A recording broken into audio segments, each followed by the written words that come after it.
Kid Cudi's A Kid Named Cudi is coming to streaming services. That is what Kid Cudi would announce on Twitter. Also adding that he would add a new intro. So hopefully that's something cool. And this mixtape is really good. The mixtape has been out for more than a decade at this point, and none of the tracks on it sound dated. It really is something special. And to further understand why this is so special, we need to go back to 2008 when the mixtape was released. It's so crazy because I look at it and I'm like, man, I'm a part of this. You know, I'm a part of this whole new situation.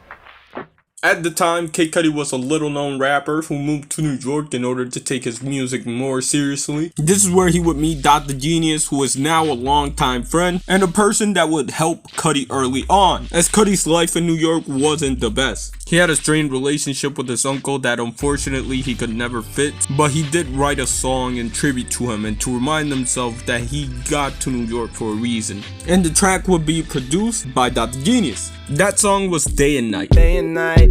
And the track would get a little bit of popularity on the internet early on. Wherein other people found the internet to be a headache, Kid Cudi would rally behind it. So all my online buzz was purely just off of people just liking the song, and that's how it is still now. I think that's the biggest accomplishment so far with me, is that none of my, what they call hype is gimmicky or forced. The early success of the track on MySpace would get to the ears of Plain Pat and Emil Hain, who would produce most of A Kid Named Cudi. Building off the hype of Day and Night, Kid Cudi would release A Kid Named Cudi. Plain Pat, what up?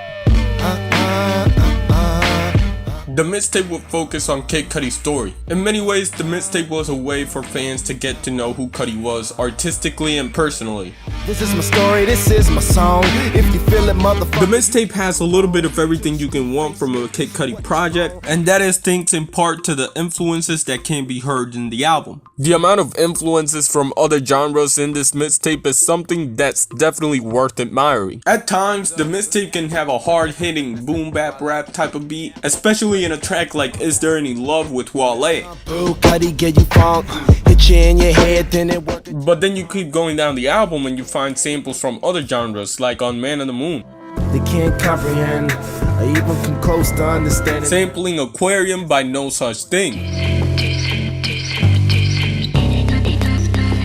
The mixtape also grabs inspirations from places like Rat-a-tat on songs like Heaven at Night. Have you ever been to heaven at night? The lyrical substance on this mixtape is something that also varies from track to track. You got a song like 50 Ways to Make a Record, which looks at an artist that is talented but is struggling to get hype around him. Sit and think about how you can hit the scene.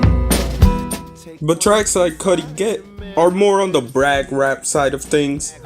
Saddle up, baby girl, put your hair back.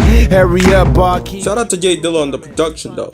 But there's two tracks on this mixtape that are arguably bigger than even Kid Cudi. Sampling Band of Horses, The Funeral, The Prayer's popularity is undeniable. And if I die before I wake. The song is essentially a letter that Kid Cudi writes to those who he loves in case that he dies.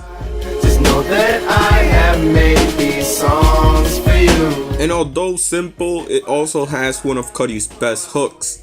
'Cause I'm ready for the funeral. Definitely one of the more personal tracks on Cudi's discography, and people gravitated to it because of it. This song highlighted a lot of what made Kid Cudi special. Play it back from the top if you recognize real. Cudi's personal story mixed with how he handled mental health on this track definitely put it over the top. It's something that even now is extremely unique, but especially at the time. I dream of being free since my birth.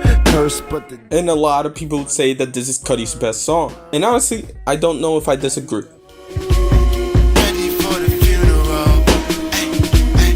This mixtape also has the previously mentioned Day and Night. 'Cause day and night.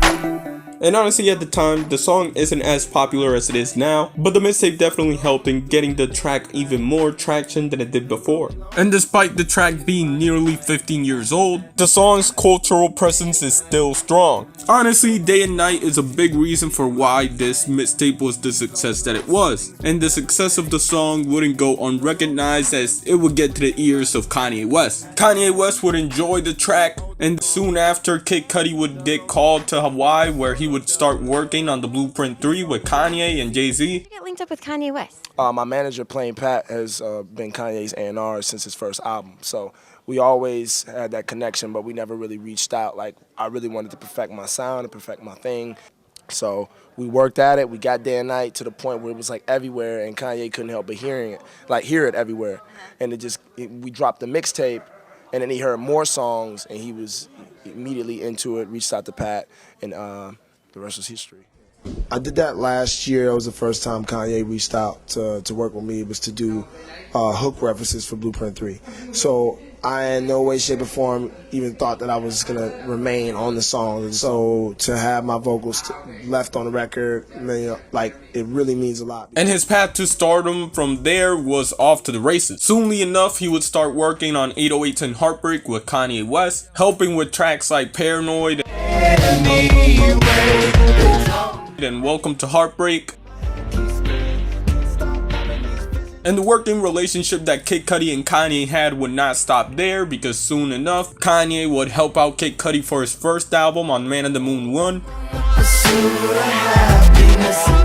which was a tremendous success, generally considered one of the greatest hip-hop albums of all time, and a big influence on many rappers that we see today. I'm really happy to see that A Kid Named Cudi is making its way to streaming services. It's the mixtape that indirectly made Kid Cudi the star that he is today, and because of that, I need to give it its flowers. With that being said though, I'm gonna let the outro roll, and shout out to J Dilla.